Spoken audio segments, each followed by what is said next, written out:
Luego de esta definición de cómo sería el procedimiento para hacer los pagos correspondientes, los giros directos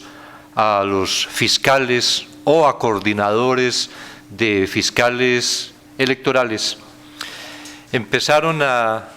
surgir ya para la operatividad de ese plan, empezaron a surgir dificultades porque, recuerdan ustedes, las elecciones en la primera vuelta fueron el 6 de septiembre y para el 2 de septiembre todavía Nova Servicios no había recibido todos los aportes que se habían convenido. Solo hasta el 4 de septiembre, 2 días antes, se lograron recaudar. Pero también hubo una gran dificultad con los aportes de los listados, que era, como lo acaba de mencionar la señora fiscal, era algo en lo que la organización de FCN había quedado comprometida con Edgar Ovalle fundamentalmente en el suministro de esos listados, que debía incluir además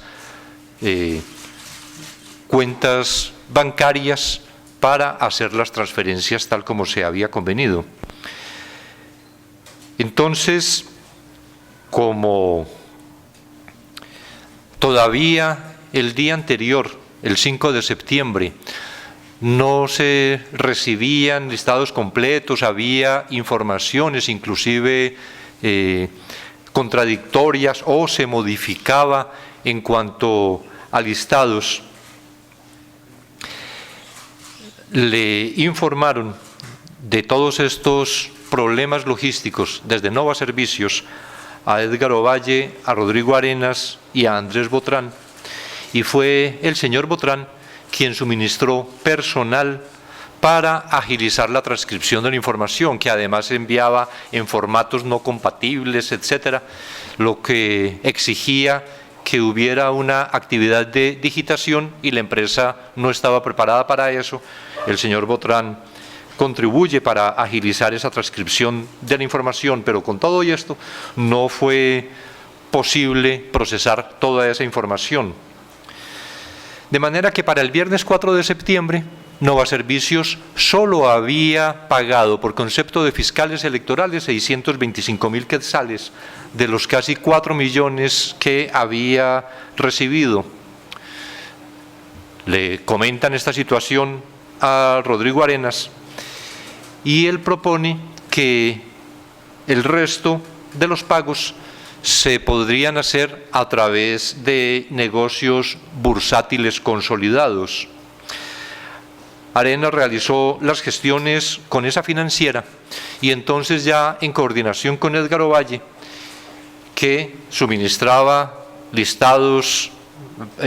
ya en esta otra parte que no iba a asumir Nova Servicios, de esa forma se hicieron los pagos para los fiscales el sábado 5 de septiembre. Pero como este era un dinero que había recaudado ya Nova Servicios, se le había depositado en las cuentas de Nova Servicios, se convino que lo que por este concepto pagara negocios bursátiles, Nova Servicios haría los reembolsos correspondientes. Cerca de 4 millones, exactamente 3.987.535,70 centavos fueron los dineros recaudados o que se le depositaron a Nova Servicios para este concepto, y de estos, como les mencionaba, solo 625.000 fueron pagados, trasladados a los fiscales electorales. Esa falta de organización y el desorden interno que relata la testigo fueron además corroborados con extractos de mensajes entre ellos. Aquí hay algo para resaltar. Aunque el hilo conductor es la declaración de las señoras de Nova Servicios, todas sus afirmaciones tienen un respaldo o en las facturas o en verificaciones que se hicieron acerca de la reunión, por ejemplo, del 19 de agosto, o en mensajes que se enviaron a través de correo electrónico o de los servicios de mensajería celular. Para coordinar el reembolso que debía hacerle Novaservicios a NBC, el 23 de septiembre del 2015 hubo un contacto vía correo electrónico entre Olga de Figueroa, de Novaservicios, y Enrique Crespo, director ejecutivo de Multinversiones, a la que pertenece Negocios Bursátiles Consolidados. Luego Crespo pone en contacto a Olga de Figueroa con Julio Avendaño, que es de la División de Finanzas de la Financiera, para definir cómo se iba a hacer ese reembolso que finalmente se produce mediante la entrega de 2 cheques, uno emitido en el mes de diciembre del 2015 y otro en febrero del 2016. Hay un error evidente cuando se menciona mes de febrero del 2015, porque todo esto sucedió después de septiembre de ese año. El pago, en realidad, inicial, como lo veremos adelante, uno fue de diciembre del 2015 y el otro de febrero del 2016. Salvador Pais, adicionalmente, ordenó el pago por medio de Novaservicios de 270.000 quetzales a cargo del partido FCN Nación para material publicitario de la primera vuelta electoral. Ese pago se efectuó el 26 de noviembre del 2015 y la señora Pais suministró los documentos que confirman esta situación, incluido el cheque y la factura con la que se realizaron ese pago. Para la segunda vuelta electoral ya había una mejor organización. Ya estaba la experiencia de la improvisación del 2, 3 de septiembre anteriores, y entonces, utilizando el mismo mecanismo, Novaservicios hizo las transferencias correspondientes a los fiscales electorales, de acuerdo con las planillas que los coordinadores del partido enviaron a la empresa. Y para la logística de estos pagos se coordinó con Rodrigo Arenas, Andrés Botrán y Edgar Ovalle. Novaservicios emitió cheques girados de su cuenta a algunos beneficiarios y en algunos casos hizo depósitos a las cuentas que se les había señalado como de propiedad de titulares fiscales electorales e inclusive de personas afines a ellos, porque cada uno indicaba dónde quería que se le hiciera la consignación correspondiente. Para la segunda vuelta, Novaservicios recibió 4.051.000 quetzales y aparece la indicación más o menos de la misma manera como se había visto antes en la descripción de quiénes hacen los aportes o qué empresas o personas, y que coinciden efectivamente con registros financieros que tenía la empresa Novaservicios y que igualmente suministró a la Fiscalía de Delitos Electorales.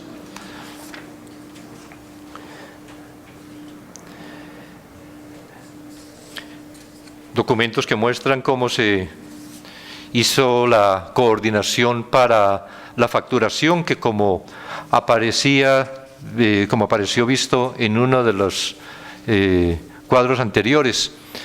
se señalaba un concepto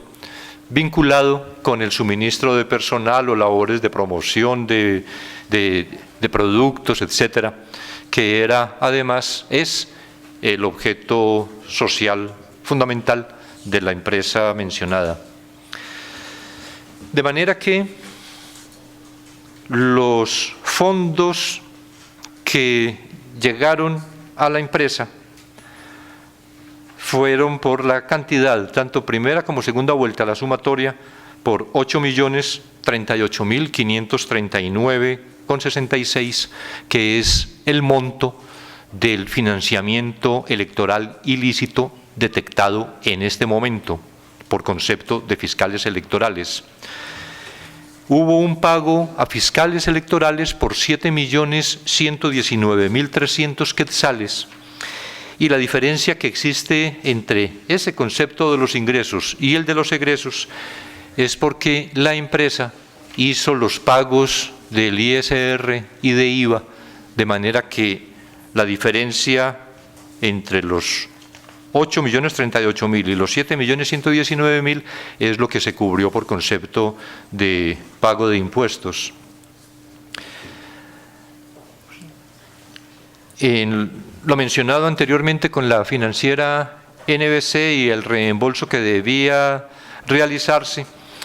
ya hay una serie de comunicaciones, mensajes que se establecen entre las dos entidades. Se realizan coordinaciones en las que intermedia también el señor Rodrigo Arenas, que, como recordarán, fue quien sugirió que NBC podía encargarse de lo que Novaservicios ya no alcanzaba a hacer el 5 de septiembre, y entonces se encargó también de gestionar que Novaservicios efectivamente reembolsara a NBC lo que esta financiera había pagado por concepto de aportes que había recibido Novaservicios. El pago que finalmente se hace, uno de los cheques, como decía, un cheque del 9 de diciembre del 2015 y otro cheque del 29 de febrero del 2016.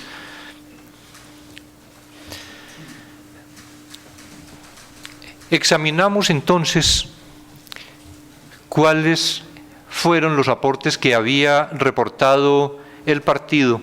ante el Tribunal Supremo Electoral para poder definir que si esta modalidad de un financiamiento anónimo, como aparecía ya claramente establecido, en realidad se mantuvo hasta el final o hubo un reporte por cualquier circunstancia al partido de esos dineros ingresados, y lo que encontramos es que no hubo en ningún reporte de los 8 millones que mencionamos, porque para el periodo del 1 de enero al 31 de diciembre del 2015, es decir, durante todo el año 2015, el partido reportó al tribunal la cantidad de 3.130.395 quetzales como aportes provenientes de financiamiento privado. El partido debió haber entregado sus registros contables en el año 2016, como habíamos indicado en la situación anterior del 25 de agosto del 2017, en lo que denominamos como el evento 1. Sin embargo, la información fue entregada por el partido en el 2017 y después de varios requerimientos que el Tribunal Supremo Electoral le hizo al partido. En el rubro de pago de fiscales, que entonces examinamos específicamente para ver cómo había sido cubierto de acuerdo con la contabilidad del partido, encontramos que solo reportó la cantidad de 103.706 quetzales, tanto para primera como segunda vuelta. Un total de pago para fiscales electorales por 103.706, cuando en realidad fueron en el pago directo a los fiscales 7.119.000 y más de 8 millones en lo recaudado para ese concepto. Los pagos fueron realizados directamente por las empresas que ya se mencionaron a los fiscales del partido, Y esos gastos, pudimos verificarlo absolutamente, no fueron reportados al Tribunal Supremo Electoral, y esto es justamente lo que constituye, de acuerdo con el artículo 407N, en su segundo inciso, el financiamiento electoral ilícito por tratarse de aportes anónimos. Resumiendo todo hasta este momento, podemos decir que después de la investigación que se había realizado el año pasado en la primera parte, según la cual la auditoría electoral estableció que al menos 4.386.000 quetzales correspondientes a campaña electoral no los había reportado el partido FCN Nación a las autoridades electorales, y que a esa suma se agregaba 2.335.252 quetzales que se habían identificado en las cuentas del partido, que tampoco hubo reporte. Ese monto total cercano a los 7 millones fueron los que motivaron al Ministerio Público y a la CICIG para que el 25 de agosto del 2017 solicitaran el antejuicio contra el entonces secretario general del partido. En el 2015 era la presentación pública de un partido con escasos recursos que mostraba los esfuerzos para desarrollar su campaña política de manera austera, y que después de varios requerimientos del Tribunal Supremo Electoral, por fin reconoció haber gastado un valor superior ligeramente a los 5 millones de quetzales. Sin embargo, en esta investigación hemos determinado que tanto los directivos del partido como otras personas ya mencionadas y por mencionar utilizaron diversos mecanismos para ocultar al menos 8 millones de quetzales utilizados para el pago de fiscales del partido en las 2 vueltas electorales, sin que esas sumas fueran reportadas al Tribunal Supremo Electoral, al que solo le habían indicado, reitero, que se gastaron 103.000 quetzales. Es decir, sumando el primer evento indicado del año pasado y este segundo evento, se puede afirmar ahora que probablemente 15 millones de quetzales provinieron de financiamiento ilícito en cuanto financiamiento aportes anónimos. Y decimos, como hemos insistido en muchas oportunidades cuando nos hemos referido acá mismo al tema del financiamiento electoral, que el financiamiento electoral no es ilícito, que el financiamiento electoral es una herramienta válida en las democracias para que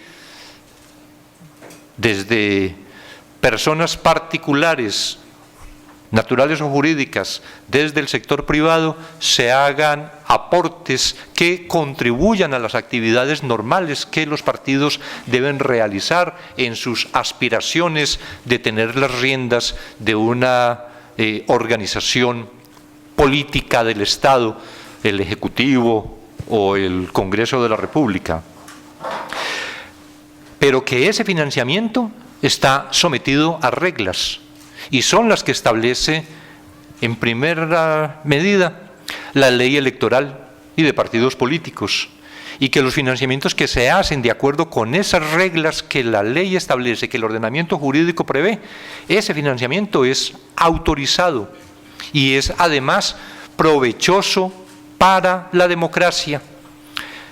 con la discusión que pueda existir acerca de si el financiamiento público o el financiamiento privado, pero en todo caso, y la proporción que pueda existir entre ellos, pero en todo caso,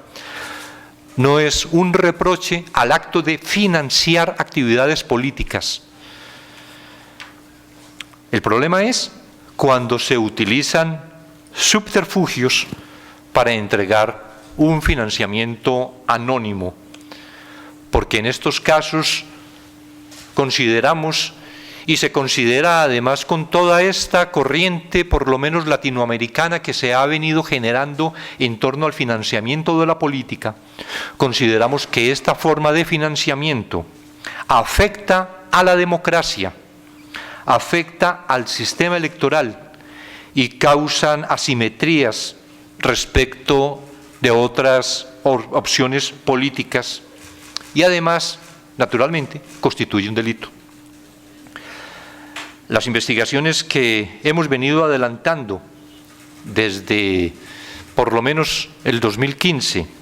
han demostrado una relación perversa entre el financiamiento ilícito y estructuras de corrupción. Y esa falta de controles al financiamiento privado produce evidentes riesgos, como que sea vía para filtración del dinero de origen ilícito, que no es el caso, por lo menos que hasta el momento se ha documentado, pero que es posible cuando no se establecen, funcionan los controles adecuados, que es también, como recordarán, lo que prevé el primer inciso del artículo 407N. Pero también genera el riesgo de facilitar la compra de influencias y los conflictos de interés, porque privilegian intereses privados sobre los intereses públicos. Por eso, nosotros, desde el Ministerio Público, pero especialmente desde la CICIG, en cumplimiento de nuestro mandato, acompañamos en el 2015 todas las propuestas de reforma a la ley electoral y de partidos políticos en el aspecto específico del control, de la fiscalización de los recursos para financiar actividades políticas, y por esa razón impulsamos, acompañamos, estuvimos de acuerdo con la propuesta de reforma a la ley electoral y de partidos políticos para el establecimiento de las unidades de medios y de fiscalización del financiamiento de los partidos políticos, que finalmente se aprobaron, que están las unidades creadas, que el Tribunal Supremo Electoral ha venido avanzando en la conformación adecuada de esas unidades, y en las que además, por un convenio que la CICIG tiene con el Tribunal Supremo Electoral, venimos acompañando, porque nuestra aspiración es que para las elecciones del 2019 haya unos controles tan reales, materiales, que fenómenos como este puedan ser erradicados de la realidad política del país. Lo que hemos dicho con la fiscal general, lo que ella misma afirmó ahora después del informe sobre el financiamiento de la política en Guatemala, en la creación de la Fiscalía Especial de Delitos Electorales, es que la contribución que pretendemos a través de la investigación criminal hacerle a la democracia guatemalteca es evitar esa asimetría que se presenta derivada de los financiamientos anónimos que han recibido tradicionalmente candidatos y agremiaciones, agrupaciones políticas en el país. Por eso nosotros también decimos que es importante que no se eliminen o limiten esos controles, ni que se modifiquen las figuras penales con el objetivo de asegurar impunidad. Tenemos naturalmente la preocupación por lo que se viene discutiendo en el Congreso de la República desde nuestra función de investigadores criminales. No tenemos ningún interés en la participación política, no es además nuestro rol, pero tenemos preocupación en el examen de una norma que está prevista en el Código Penal y que mostraba además un avance significativo. Guatemala ha tenido esa virtud. Guatemala ha sido pionera, por ejemplo, en el sistema procesal acusatorio. 1994, yo lo repito siempre, en mi país empezó en el 2005. y en Guatemala en 1994. El financiamiento anónimo. En mi país se está discutiendo porque se establezca. En Paraguay se acaba de establecer. Guatemala lo tiene desde finales del 2011 o desde el 2010. Y esas normas, como están previstas en el ordenamiento, a lo que nosotros aspiramos, por todo lo que puede contribuir con la democracia, es que no se desfiguren al punto de generar amnistías disfrazadas. Porque aquí hay un hecho evidente, y es que lo que reprime el segundo inciso del artículo 407N es el financiamiento anónimo. Y establecer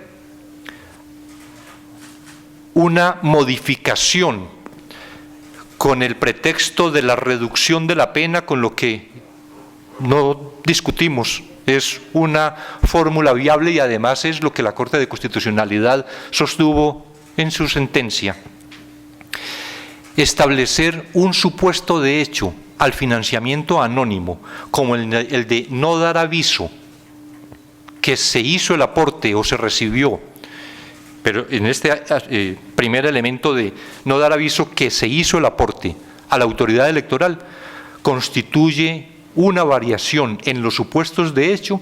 que decreta ipso facto una amnistía, en tanto todas las investigaciones que venimos adelantando con el del segundo inciso del artículo 407N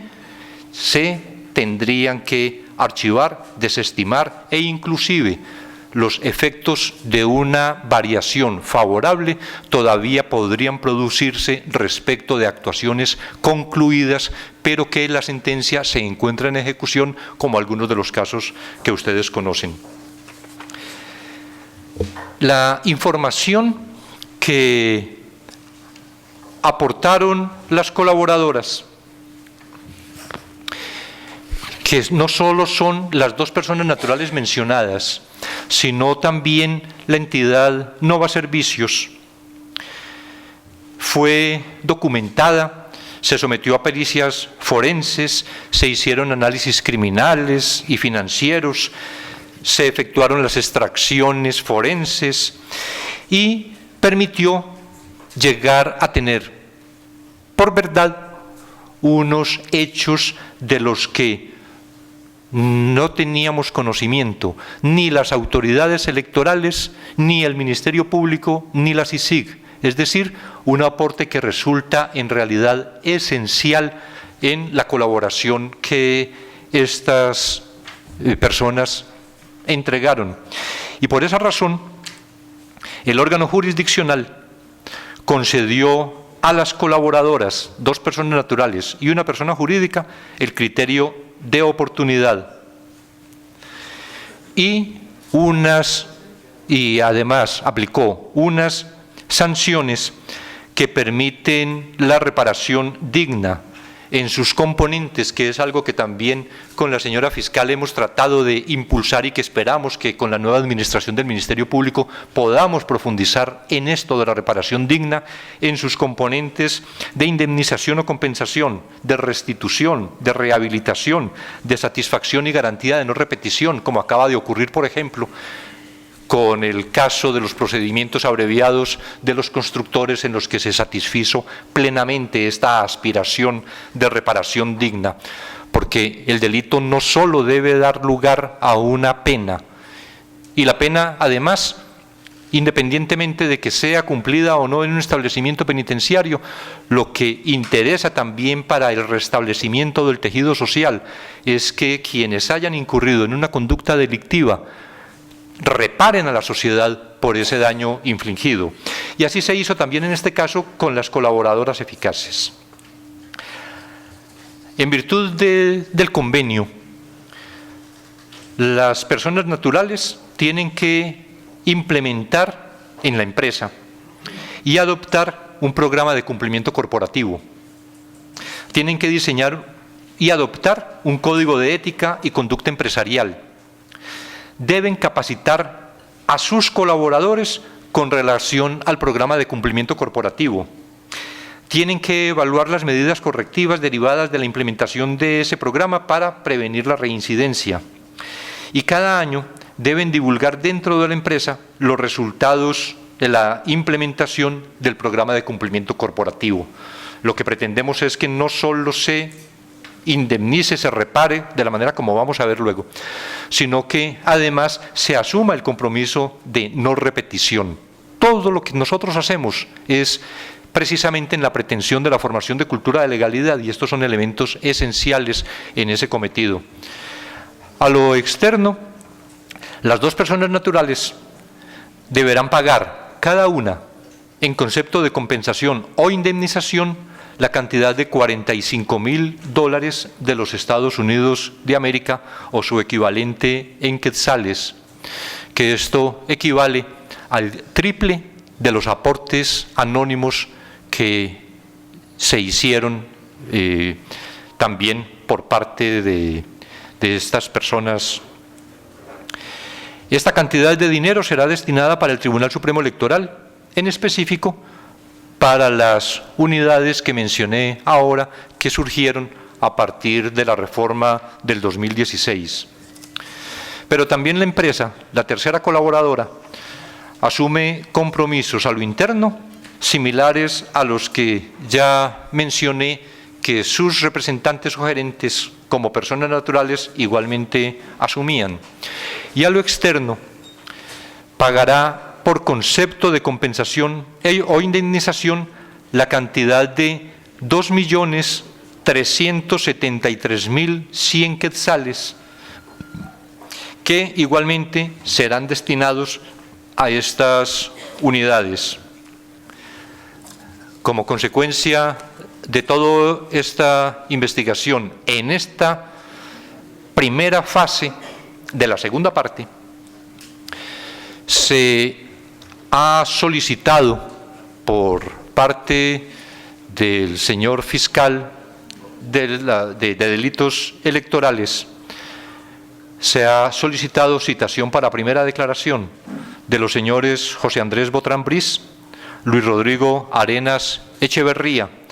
y Edgar Justino Ovalle Maldonado, quien en todo caso tiene una orden de captura vigente y se encuentra prófugo. Adicionalmente,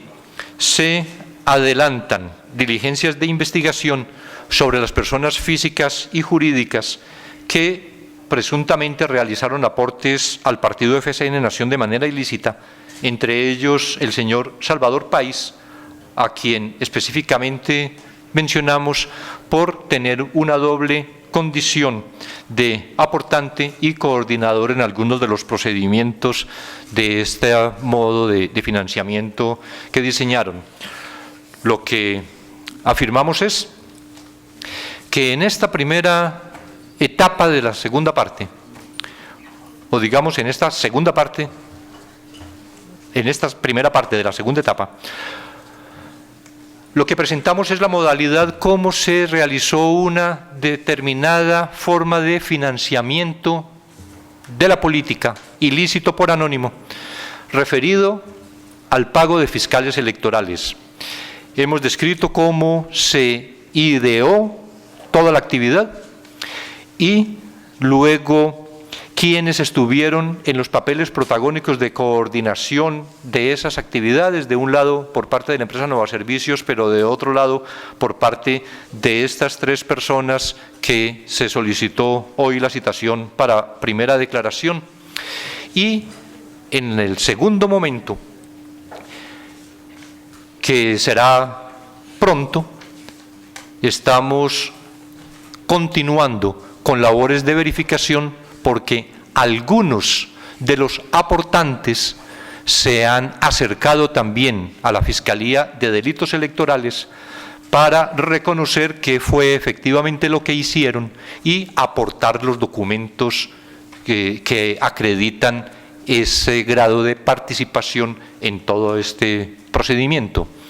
Entonces, se están haciendo las verificaciones financieras correspondientes, se está en una relación con varios de estos aportantes y ese será un tema que próximamente, cuando ya concluyamos con estas verificaciones, será también presentado a los jueces. Por último, como consecuencia de lo que hemos encontrado, el Ministerio Público le solicitará al Tribunal Supremo Electoral la cancelación del partido FCN Nación, de acuerdo con el procedimiento establecido en la Ley Electoral y de Partidos Políticos.